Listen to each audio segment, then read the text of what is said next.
مجلة لي في البرايا عددت أناملي وقرأت سني عددت أناملي وقرأت سني يظن الناس بي خيرا وإني لشر لخلق إن لم تعف عني لشر لخلق إن لم تعف عني. الحمد لله رب العالمين والصلاة والسلام على رسول الله صلى الله عليه وعلى وسلم. آله وأصحابه ومن والاه. àfi gbólóhùn tí a wí àfi dúpẹ́ fún Ọlọ́run. Alhamdulillah. A tún fi tọrọ àlékún ìkẹ́gẹ́ fún òjíṣẹ́ ńlá Ànábì Muhammadu Sallallahu alayhi wa sallam. ẹni tí Ọlọ́run rán rahmatan lil alamin láti jẹ́ àánú láti jẹ́ ìkẹ́ fún gbogbo tí ń jẹ́ àgbáńlá ayé. Gbogbo àwọn sàábé tí àwọn náà tẹ̀lé tí wọ́n kún lápá tó ràn lọ́wọ́ dúró tí tó fi ríṣẹ́ Olúwa náà jẹ́ Ọlọ́run mọ́sà bá ní yọ́nú sí gbogbo wọn. Àmín. Lórí àwọn bàbá tí wọ́n bí wa lórí àwọn àǹfààní tí wọ́n kọ́ wa lẹ́kọ̀ọ́ Ọlọ́run bá ní yọ́nú sí wọn. Àmín. Àwọn tó kù tí wọ́n ń bẹ láyé táwọn wojú wọn Ọlọ́run mọ́sà jẹ́ kí wọ́n pẹ́ fún wa. Àmín. Nínú dùn nínú àlàáfíà Àmín. nínú ọ̀pọ̀lọpọ̀ orí la ilaha illallah. Àmín. A kí gbogbo ẹ̀yin tí ẹ̀ ń tẹ́tí gbọ́ wa ní ọ̀sán yìí lórí ètò Manahijul Khair. Abẹ́lọ́ nínú àánú rẹ̀ ìdíwọ́ burúkú tí jẹ́ kéèyàn ó ti ẹ̀rọjú ráàyè ṣe nǹkan míì láyé Ọlọ́run mọ́ gbéra yẹn. Àmín. Al-Qur'an al-Karim má jẹ́ kẹ́ fi ti yín tí ẹ̀ fi ń gbọ́rọ̀ Ọlọ́run yìí má jẹ́ kẹ́ fi gbúrò bànújẹ́. Àmín. Àkópalẹ̀mọ́ ọdún ọba tó ní ká bẹ̀rẹ̀ wẹ́rẹ́wẹ́rẹ́ abádébítà dé yìí Ọlọ́run jẹ́ kí píparí rẹ̀ ó sojú ẹ̀mí wa. Àmín. Ká parí rẹ̀ sínú ayọ̀ ká parí rẹ̀ sínú ìdùnnú. Àmín. Kó sì má ṣe léyìí láti gba àṣemọ́ wa. Àmín. La ilaha illallah. Àmín. A rí wípé oṣù Ramadan náà ti ń lọ wẹ́rẹ́wẹ́rẹ́ lọ sópin. tí a sì rí wípé àkókò yìí náà lọ́lọ́run ní kí ọ̀pọ̀lọpọ̀ mùsùlùmí ó fẹ́ máa rí àǹfààní díẹ̀ nínú oṣù Ramadan náà lọ́lọ́run ní ká máa rí àǹfààní àti bá ọ̀gọ̀ọ̀rọ̀ èèyàn sọ̀rọ̀ léyìí tí ó pọ̀ rẹpẹtẹ.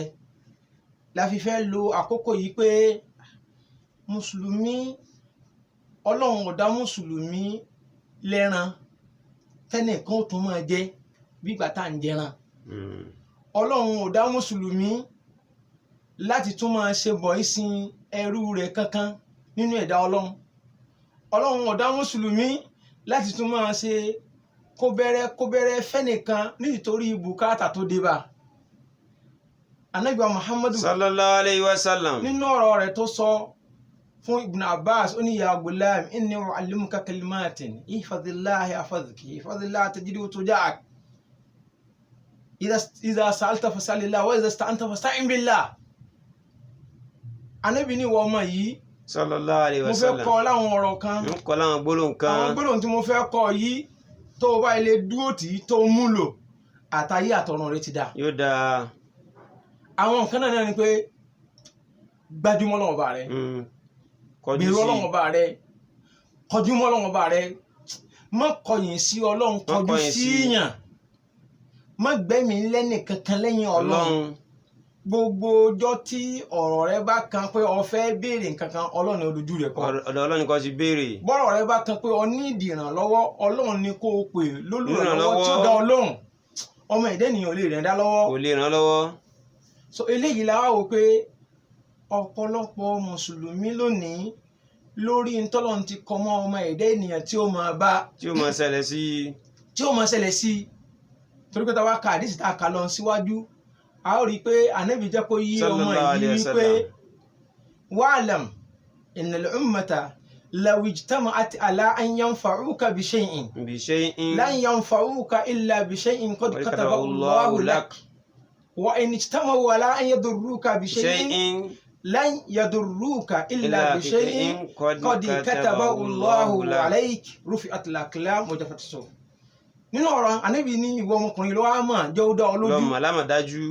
àtolówó ayé Àti tálíkà. àtàlágbára ayé àtonípò ayé àtàláṣẹ ayé gbogbo wọn nì tí wọ́n Pátá. bá dá kódà àti mẹ̀kúnnù àtàláàfà àtológun gbogbo wọn tí wọ́n bá dárí jọ nípa ara pọ̀ nípa ẹnu pọ̀ pé àwọn ó tì ọ́ lẹ́yìn débi tó bá fẹ́ dé tí ò sì sẹ́ni tó lè Ànábì ní má gbójúlé wọn o sallallahu má alaihi fọkàn tán wasallam wọn má o fọkàn tán wọn. ntọ́lọ́run bá lòun ó ṣe fún wọn ni ó ṣe Ni ó ẹni tó ṣe. lè ṣe nǹkan míì kún ò sí mọ́ kò sí bọ́lọ́run bá sì lóun ò ní ṣe nǹkan kan fún wọn lóore ẹni tó lè ní kó jẹ́ oore kó tó lè ṣe oore fún wọn ò sí. kò sí Bẹ́ẹ̀ náà ni gbogbo ayé bá pé gbírí kó tó pé àwọn fẹ́ dìtẹ̀ mọ́ fẹ́ fúnlẹ̀ mọ́ fara fẹ́ ní fara ọ́. ní ọ́ Ọlọ́run ní lọ Ànábì ní lọ mọ̀ dájú Sallallahu pé alaihi ìnira wasallam. kan ò lè tọwọ́ ọmọ èdè ènìyàn kan jáde tí ó wà kàn ọ́ àyàfi tọ́lọ́run bá ní yóò kàn. Kálámì ti gbẹ gègé ti gbẹ àkọlẹ̀ ti lákọ̀ ti gbẹ gbẹ eléyìí ló wá mú àmọ́ yìí pé àfi ká ranra wa lọ́wọ́ torí pé ẹ̀sìn ìsìláàmù yìí ẹ̀sìn àlàáfíà ni tí ń wá àlàáfíà fún gbogbo ohun tí ń jẹ́ ìran ọmọnìyàn àtẹrù ni àtọmọ ni àtìgbà ni àtàwo ni gbogbo wa ní ìsìláàmù ń wá àlàáfíà fún eléyìí ló jẹ́ ká lọ síbi fọ̀dọ́hìlù dhikr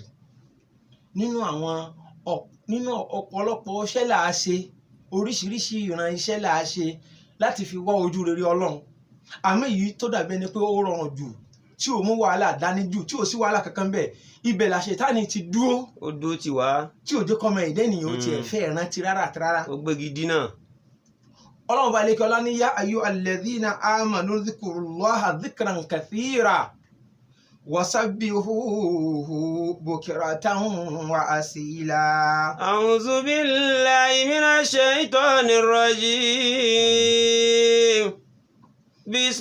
Bismillahir rahmanir rahim. يا أيها الذين آمنوا اذكروا الله ذكرا كثيرا يا أيها الذين آمنوا اذكروا الله ذكرا كثيرا.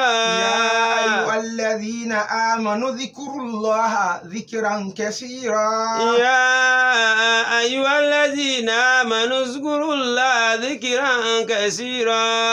وسبحوه بكرة وأصيلا. وسبحوه بكرة وأصيلا.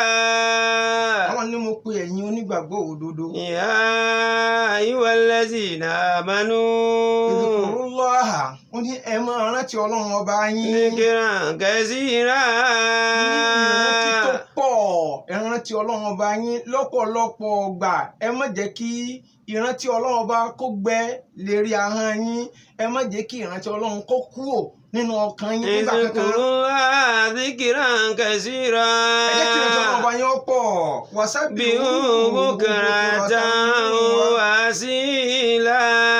ẹ ṣàfọ̀mọ́ fọ́lọ́run ọba náà láàárọ̀ kùtùkùtù yín ẹ jẹ́ kó jẹ́ pé ní tó kọ́kọ́ jáde lórí ahọ́n yín. بكرة ajakujaku subhanallah walhamdulillah wala ilaha illallah wallahu akbar wa asila وأصيلا. bá ń tún dọwọ́ ọ̀rọ̀ lọ ẹ mọ́ tún gbàgbé ìrántí ló Ọlọ́run gbàgbé ẹ̀ nínú ọ̀rọ̀ yìí Olúwa pa á láṣẹ ni tó pa. fílù làámúrì ló wí fílù làámúrì ló lò gẹ́gẹ́ bó ṣe lo àkímù sọlá ẹ kírun àtúndàká ẹ ọ̀dàká ajá sí pé zikirullahi dandan ọ̀ranyàn ni mùsùlùmí gbọ́dọ̀ máa bẹ nínú olùrántí bẹ́ẹ̀ náà láyà tó wí bẹ́ẹ̀ pọ̀ lọ rẹpẹtẹ nítorí àkókò àyà tó stéètì ẹ̀ pé ṣé ẹ̀san téńtọ̀ ń rí ó tóbi ó kọjá ntẹ́nìkan lè fojú sùn ló fi ní wadhakirina Allaha kathira wadhakirat a'adda Allahu lahum maghfiratan wa ajran 'azima. الذاكرين الله كثيرا والذاكرين الله كثيرا والذاكرات أعد الله لهم مغفرة وأجرا عظيما. الذاكرين الله كثيرا. gbogbo ẹni tí ń bá máa rántí Ọlọ́run lọ́pọ̀lọpọ̀ ọgbà lọ́kùnrin ni. والذاكرات أعد الله لهم مغفرة وأجرا عظيما. mo ti prepare past tense ni mo ti pèsè rẹ̀ kalẹ̀ fún ó ti wà ńlẹ̀ fún ó ti wà sealed. mọ́gìfẹ̀rọ̀tàn àforíjì ti wà ńlẹ̀ fún. tó ti parí. kò sí irú ẹ̀ṣẹ̀ náà tó wọlé gbèdé àforíjì mi Ọlọ́run ti ṣe kí ni yóò bó ó ti wà ńlẹ̀ dé. wa ajran azima bẹ́ẹ̀ ni ẹ̀san tó tún pọ̀ tó tóbi tó wúwo tó nílá ń bẹ tóun ó fi pàdé rẹ̀. Eléyìí ń túmọ̀ sí pé àníṣe nínú àwọn nǹkan tá a lè ṣe tá a fi rojú rí Ọlọ́run ń ní kíni ìrántí Ọlọ́run. Bákan náà nínú àyà kan tí mo fẹ́ fi parí ẹ̀ olórí wadhkurullaha kathira la'allakum tuflihun. wadhkurullaha kasiran la'allakum tuflihun. Olúwa ní ẹ rántí mi Ọlọ́run lọ́pọ̀lọpọ̀ ẹ máa rántí mi kẹ́ ẹ lè bá a jèrè.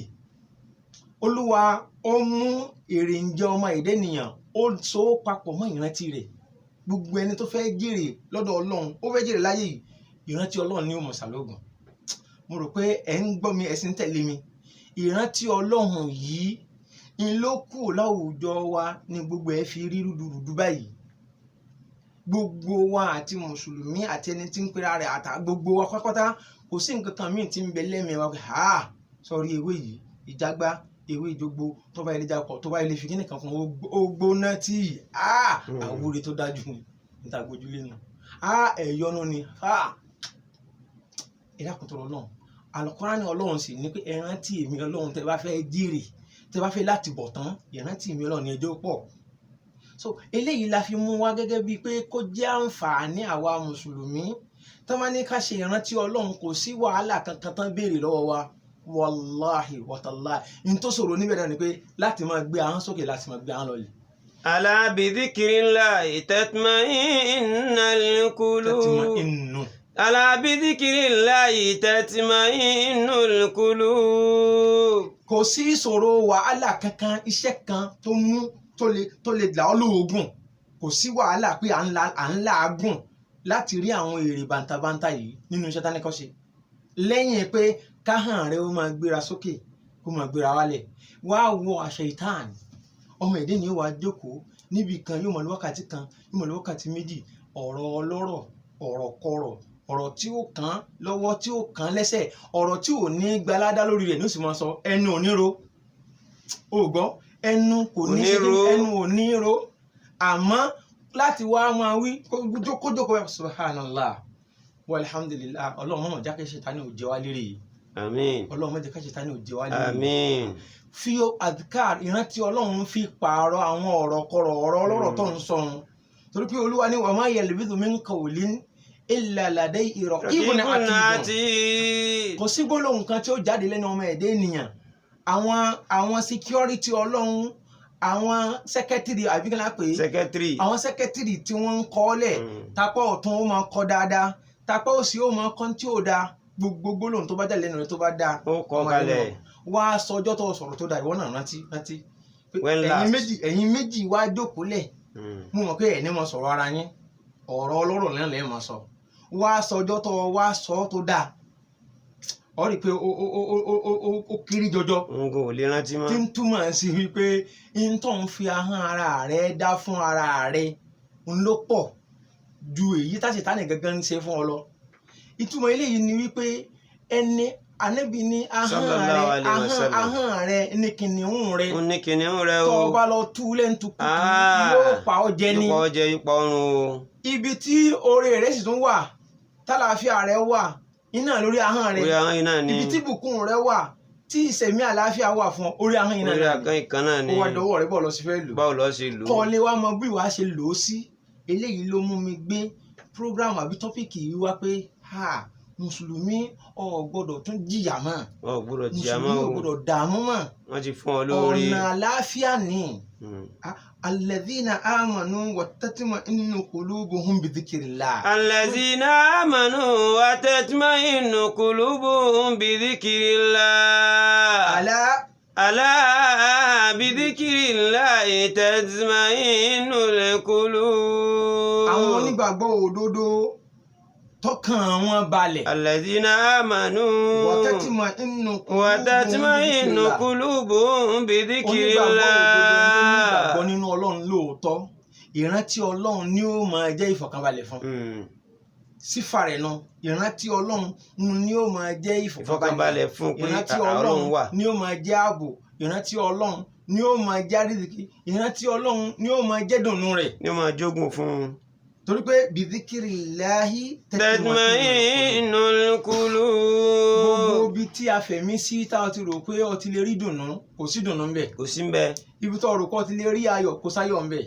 ibi tó rò pé o ti lè rí oore kò sóore ń bẹ̀. kò sí ń bẹ o. ibi tó rò pé o ti lè rí gbàlà kò sí gbàlà ń bẹ̀. kò sí ń bẹ. ibi tó àwọn rò pé pé náà o lè ni. rí ìbùkún kò sí ìbùkún kankan bẹ́ẹ̀ bidhikrillahi tatma'innul qulub. ẹni tọ́wọ́ rẹ̀ bá tẹ̀ntì wá lọ́kàn rẹ̀ máa balẹ̀.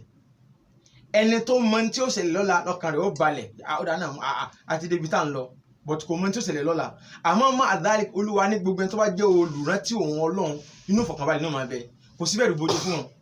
so ìtumọ̀ eléyìí ni wípé kálíbà àdìjọ máa bẹ nínú onífọ̀kànbalẹ̀ kálíbà máa jọjọ gbégbèsè ayé àlàáfíà ìrántí ọlọ́run ni ẹja tẹra mọ́ oore tó pọ̀ wà ń bẹ́ẹ̀ anagba muhammadu sallallahu alayhi wa sallam ó ní masalul ladhi yadhkuru rabbahu àpèjúwe ẹni tí máa rántí ọlọ́run ọba rẹ̀ walladhi la yadhkuru rabba àtẹni tí rántí ọlọ́run ọba rẹ̀ ó ní masalul hayyi wal mayyit àpèjúwe wọn náà ní alààyè àtòkú ìyàtọ̀ tí ń bẹ láàrin alààyè àtòkú náà ni ìyàtọ̀ tí ń bẹ láàrin ẹni tí rántí ọlọ́run àtẹni tí ò rántí rẹ̀. àjọṣepọ̀ ẹni tí rántí ọlọ́run lálààyè ẹni tí ò rántí ọlọ́run ọba rẹ̀ òkú ni wọn ò kàn tí ì sin ni. òkú ni ọlọ́run sí alókù. àmín o. gbogbo bí tẹ́ ẹgbẹ́ mi léhun ni kò sí ìyè níbẹ̀ gbogbo bí tí ẹ fẹ̀mí sí yẹn kò sí ọ̀nà níbẹ̀ ibi tó náà wà ní Al-Qur'ani ní udhkuruni adhkurukum. washkuru li wala takfurun. olùwà ní tẹ́ ẹ bá ẹrántí mi mọ̀ rántí yín nítorí lè mú kọ́lọ̀ wọn máa rántí wa iná ní ká máa rántí rẹ̀. ká rántí ọlọ́run. wá sọ̀gbà tá a ti rántí ọlọ́run lẹ́nu ìgbà tí ilẹ̀ mọ́ dà àkókò yìí sọ yí ìgbà tó ti rántí ọlọ́run pé subhanallah walhamdulillah astaghfirullah la ilaha illallah ìgbà wo mélòó lọ ti wí lónìí léyìí tó sì já sí pé al-kalimatu tayyiba gbólóhùn tó dáa jù tí gbọ́dọ̀ máa jáde lẹ́nu ọmọ ẹ̀dá ènìyàn. kasajaratin tayyibatin asiluha sabitun wa faruha fis samaa. kalimatu tayyiba ọ̀rọ̀ tó dáa jù lẹ́nu kasajaratin tayyibatin ó dà gẹ́gẹ́ bí igi tó dára ó dùn léèso ó dán lára ó lálàáfíà so ti yẹ nísìnyí tó yẹ kó asiluha sabitun wa faruha fis samaa yóò fi ìdí múlẹ̀ gbòǹgbò rẹ̀ ó rinlẹ̀ sínsínsín yóò wá ta ẹkúnkún lọ sókè tí ń túmọ̀ sí pé àwọn ọ̀rọ̀ tó lè mú àǹfààní tó lè sòsóore fún ọ tó tó àwọn kẹlímọ́tù àwọn àdìkárù àwọn kẹlímọ́tù tawhid gbólóhùn la ilaha illallah gbólóhùn tasbihi subhanallah walhamdulillah eléyìí la fẹ́ kẹ́ fi pààrọ̀ ọ̀rọ̀ ọlọ́rọ̀ efele yìí pààrọ̀ ọ̀rọ̀ kọ̀rọ̀ efele yìí rọ́pò gbogbo àwọn nǹkan kí nǹkan tí ń jáde lẹ́nu yín orin kórin orin panṣágà ọ̀rọ̀ àṣàkáṣà tí ń jáde lẹ́nu yín ẹ fi gbólóhùn yìí pààrọ̀ bẹ́ẹ̀ bá ti ń wí yóò máa tún jẹ́ ládá fún yín bẹ́ẹ̀ bá ti ń wí yóò máa jẹ́ oore fún yín gbígbàdúrà ń bẹ́ẹ̀ Ànábì Muhammadu sallallahu alayhi wa sallam láti fi hàn wá ọlá tí ń bẹ níbi ìrántí Ọlọ́run ó ní la yaqudu qawmun yadhkuruna Allaha azza wa jalla àwọn kan ò ní pé bíríkótó àbí wọ́n jókòó níbì kan wọ́n wá rántí Ọlọ́run lórí ìjókòó yẹn illa hafatihumul malaika àwọn màláìkà ni ó máa ṣe security wọn bí tọ́jú sí wọn wa ghashiyatuhumur rahma olúwa ní Ànábì ní àánú Ọlọ́run ọba yóò wá bò wọ́n dàrú wa nazalati alayhimus sakina ìfàyàbalẹ̀ Ọlọ́run yóò wá sọ̀kalẹ̀ lé wọn lórí ọkàn wọn ò balẹ̀ kò ní sí bẹ̀rù bojo kò ní sí páyà kò ní sí fòyà nínú àlámọ̀rí ayé wọn lè mí wọn.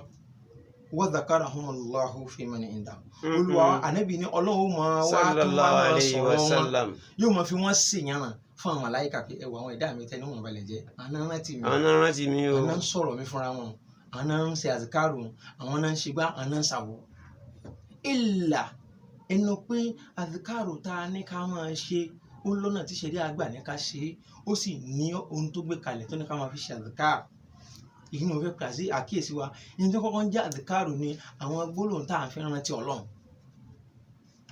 àwọn gbólóhùn tá à ń ṣe kí ni tá à ń fẹ́ rántí Ọlọ́run ìrántí Ọlọ́run àwọn gbólóhùn ọ̀rọ̀ tó dé bá wa tá a fẹ́ gbólóhùn tá a fẹ́ fi pe Ọlọ́run láti fi sọ fún pé n tí ń ṣẹlẹ̀ sí wáyà àfẹ́ náà wọn mílẹ̀ àzìká. ìran kan nínú ìrántí.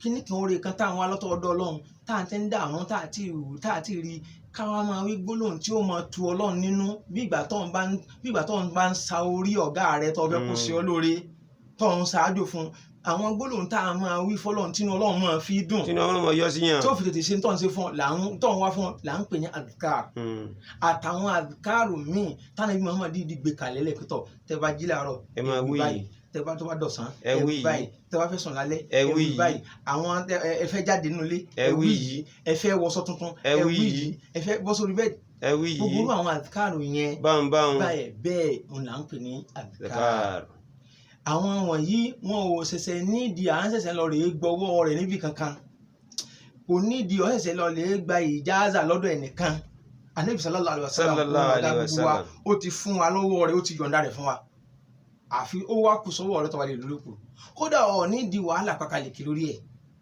ẹ̀yin ará nínú Islam mo fẹ́ ká mú àǹfààní yìí tọ́lọ́mọ Muhammad sallallahu alaihi wasallam ẹ jẹ́ ká lò ó ẹ mọ̀ já waste ẹ̀ torí pé Ọlọ́run bá lékè ọlá kò fẹ́ kọ́mọ ẹ̀dẹ́ ènìyàn ó kàn lo ayé rẹ̀ lásán kó kàn lọ bẹ́ẹ̀ ìṣẹ́jú tí ń jáde tí ẹ̀mí ń lo òkè tí ń lọ lẹ́ni yuhasabu ala al-abdi wọ́n ń kà á fún ẹ̀dẹ́ ènìyàn wọ́n máínọ́ọ̀sì ẹ̀ nínú ìṣẹ̀mí ayé rẹ̀ èyí tó bá sì ti lọ ò lè padà wá mọ́ èyí tí èèyàn ò ní regret láyé rẹ̀ òun náà ní bá fi ṣèrántí Ọlọ́run ẹ máa gbọ́ Ànábì Muhammad sallallahu alaihi wasallam ó ní ma jalasa qawmun majlisan lam yazkurullaha fi ó ní ẹnìkankan àbẹ́yàn méjì mẹ́ta kan ò ní jókòó sáàyè kan wọ́n wá sọ wóró gbogbo tí wọ́n wú ó lè sọ níbẹ̀ wọ́n sì sọ wọ́n sì túká lam yazkurullaha fi wọn ò tiẹ̀ sì ṣèrántí Ọlọ́run lórí ìjókòó wọn wàlámù ìsọlù alayya ala nabi bẹ́ẹ̀ ni wọn sàṣàlátù fẹmi tí wọn jáde bí wọn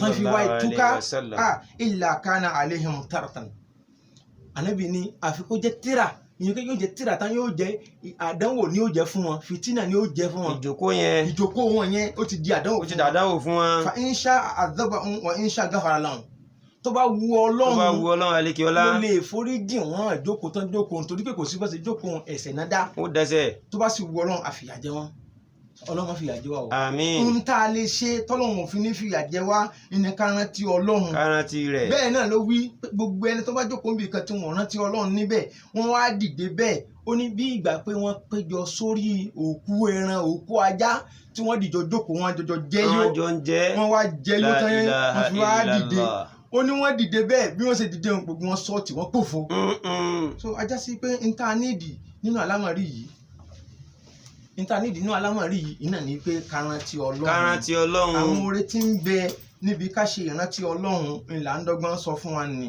nínú paríkegi oore ibẹ̀ ní pé gbogbo ẹni tí ń bá ti rántí Ọlọ́run lòun náà ní gbàgbé rẹ̀ níṣẹ́jú kan sí kejì ilé ìdádé sí táfi parí rẹ̀ tó fi mọ̀ pé ó yẹ kó rántí Ọlọ́run inṣàláhù lọ́la àátúndọ́gbọ́n ṣàlàyé àwọn àzìkárù kọ̀ọ̀kan tá a máa ṣe tó kún fún àwọn oore ńláńlá tó kún fún àwọn àǹfààní tó pọ̀ Ànábì sallallahu alaihi wasallam fi máa rí nínú àwọn hadith nínú àwọn ọ̀rọ̀ tó gbà látọ̀dọ̀ ọlọ́ọ̀bá rẹ̀ irú hadith là ń pè ní hadith kùdùsí àgbẹ̀rọ̀báni ó ní Ọlọ́run sọ pé ana inda dhanni abdi bi kí ló ń dààmú sí ibi tó bá fi èmi ọba tí mo dá ọ ibi tó bá fi mí sí láti bá mi ibẹ̀ náà ní tó bá mi ibẹ̀ lèmi náà wà níbẹ̀ ni màá dúró dè ọ́ tó bá pè mí ni màá jẹ́ sí ọ bọ́ bá ṣe pè mí sí bọ́ bá ṣe rò pé mo jìnnà sí ọ tó bẹ́ẹ̀ náà ní ṣe jìnnà bọ́ bá ṣe rò pé mo súnmọ́ tó bẹ́ẹ̀ ní ṣe súnmọ́ wa ana ma'ahu idha dhakarani ó ní jẹ́ ìfihàn dín mi dá ọ lójú pé gbogbo ìgbà tó o bá rántí mi Ọlọ́run mo wà lẹ́gbẹ̀ẹ́ rẹ̀ mo dúró tì ọ́ mi náà rántí rẹ̀ báwọn. in dhakarani fi nafsi Olúwa ní tó bá tẹ̀dá bá rántí òun nínú ẹ̀mí rẹ̀ ó kàn ronú fún un dhakartu fi nafsi Olúwa ní èmi náà rántí irú ẹni bẹ́ẹ̀ nínú ẹ̀mí tèmi náà Ọlọ́run rántí èèyàn nínú ẹ̀mí ẹ̀ nínú ìrántí tó dání nínú orí ńlá ni ó wá ní wa in dhakarani fi malayin tó bá yẹ pé láwùjọ èèyàn lọ́mọ èdè ènìyàn tí wàá péjọ tó bá rántí Ọlọ́run àti ìdúpẹ́ fọlọ́run fún wa orí ńlá ni ìṣòro ti sagbára wa alhamdulillah ẹ wá wí Olúwa ní èmi náà dhakartu fi malayin eré mi màlá mi náà èmi náà rántí irú ẹni bẹ́ẹ̀ láwùjọ àwọn ẹ̀dá kan tí wọ́n lóore ju àwọn ẹ̀dá tó ó wá ní intakarraba ilayya shibran tọ́mọ ìdí ènìyàn bá wá ọ̀nà àti súnmọ́ èmi Ọlọ́run ọba tó ń dá ní déédéé wọn kàkan Olúwa ní èmi náà gbìyànjú àti súnmọ́ ní déédéé zira ìgbọ́npá ìtumọ̀ eléyìí ni wípé bẹ́ẹ̀ dá bá gbìyànjú láàrin ìṣẹ́jú 5 sí 10 tó fi rántí Ọlọ́run Olúwa ní odindi ọjọ́ kan ni lèmi ó sì máa fi ṣe títí ẹ̀ ní máa fi ṣe títí ẹ̀ tó bá gbìyànjú tó rántí mi Ọlọ́run láti lódindi ọjọ́ kan odindi 30 ọjọ́ yìí sì máa fi ṣe títí ẹ̀ tó ìdí eléyìí ni wípé tá a bá fẹ́ kọ́ lọ́run ó ṣe tiwa ẹ̀já rántí Ọlọ́run ẹ̀já rántí ẹ̀ èyí tá a fẹ́ ká mú lò Ànábì ní kalimatani khafifatani ala lisani saki fil mizani habibatani larahmani subhanallah bihamdi subhanallah ilẹ̀ azim. Kọrin di ọjà rẹ máa fi kọrin ní iṣẹ́ rẹ bọ́ wá wà lórí ilé ìwọ kápẹ́ntà máa fi kọ́ ìwọ bíríkìlà máa fi kọ́ wa bihamdi subhanallah ilẹ̀ azim. èyí tó fi mú orin òkú ọ̀run tó fi ti bọrun tó jẹ́ pé lọ́wọ́ ń kọ lórí ilé tó ọ̀tọ̀ ń gba ọmọ gbèsè ní máa fi gbólóhùn ilé yìí èyí tó mú orin tó lè dá fìtínà lẹ̀ láàrin ilé láàrin ẹbí láàrin orogún orin ọ̀tẹ̀ tọ́tù máa jẹ́ ọjọ́ náà máa wí eléyìí ó máa jẹ́ ìbùkún fún ọ nínú ìṣẹ̀mí ayé rẹ tí ń túmọ̀ sí pé wákàtí tí ń lọ nínú ìṣẹ̀mí ayé rẹ kò lọ lásán òwúrọ̀ rẹ kò fún rẹ láíláí. wọ́n ti mú un lò báwọn. subhanallahi wa bihamdihi subhanallahi alazim. àti dìyàn mọ́ báwọn. subhanallahi wa bihamdihi subhanallahi alazim. ẹ má jò wọ́n lórí ahọ́n wa. Ànábì Muhammad sallallahu alaihi wasallam gẹ́gẹ́ bí ó ti sọ pé àwọn àfáà pín àdìkárù sí oríṣi mẹ́ta àwọn àdìkárù kan wà tó jẹ́ pé ní ó jẹ́ èyí tá a máa wí láàárọ̀ èyí tá a máa wí lọ́sàn-án tá a máa wí lálẹ́ àwọn àdìkárù kan wà tó pé ní ìgbà tó bá ìgbà anytime ló lè máa wí onígbà àwọn àdìkárò kan wà tó jẹ́ pé ní ìgbà tí bùkátà bá kanlẹ̀ làá máa lò tọ́lọ́wọ́n sì bí àbùkátà wọn tó bá yẹ pé nínú kàrà lọ́wọ́ tọ́lọ́wọ́n sọ di fàyàwẹ́lẹ̀ fún ọ tó bá yẹ pé nínú ìnira kan lọ́wọ́ tọ́lọ́wọ́n sọ dayọ̀ fún ọ tó bá yẹ pé nínú ìbànújẹ́ lọ́wọ́ tọ́lọ́wọ́n sọ dayọ̀ fún ọ tó bá yẹ pé ní oore kan lọ fún ọ tọ́lọ́wọ́n ṣe fún ọ nínú èyí tí mo fẹ́ ká kọ́kọ́ mú ní òní yìí ká fi kún kákòókò owó fi kó tó lọ Ànábì sallallahu alaihi wasallam ó ní ma min abdin yaqulu fi sabahi kulla yawmin wa masa kulla laylatin bismillahi alladhi la yadurru ma'a ismihi shay'un fil ardi wala fis samaa'i wa huwa as-sami'ul 'alim. ẹlọ́rìí kọ kò sí tó ṣòro ń bẹ̀ wọ́n ti ṣe transliteration rẹ̀ ó wà nínú ìwé Hisnul Muslim citadel of a Muslim believer. tó Ànábì ní gbogbo ẹrú kan kò ní wí gbólóhùn yìí láàárọ̀ àbó wí bẹ́ẹ̀ lálẹ́ ó wá wí lẹ́ẹ̀mẹ́ta bẹ́ẹ̀ láàárọ̀ ó wí lẹ́ẹ̀mẹ́ta lálẹ́ àfi kó já sí pé láyà dúró òṣèlú ó ní ẹnìkan kan ò ní wí gbólóhùn yìí kí nǹkan kan wá nílára kò ní rí nira kò ní rí ìṣòro so ìdí eléyìí ni pé bisimilahi lazi la yadurru ma'a ismihi shay'un fil ardi wala fis samaa'i ẹ lọ rí kọ ẹ lọ bá àwọn iléeké yín àwọn ọmọ yín tí lọ léèké kí wọn kọ fún yín ẹ lọ bá àwọn afáyín kí wọn kọ fún yín nínú tá a fi ṣèṣura ni Ọlọ́run sàdáàbò rẹ wá fi sọ̀rọ̀ sọ wa ó sọ wa ju gbẹ́rẹ́ lọ ó sọ wa ju ọṣẹ lọ ó sọ wa ju ọ̀fọ̀ kankan lọ Ọlọ́run dáàbò rẹ wá fi sọ̀rọ̀ sọ wa àwọn tán ṣe onígbọ̀wọ́ ètò yìí bá ní ìbálẹ̀sẹ̀ fún wa bá ní yọ́nú sí wọn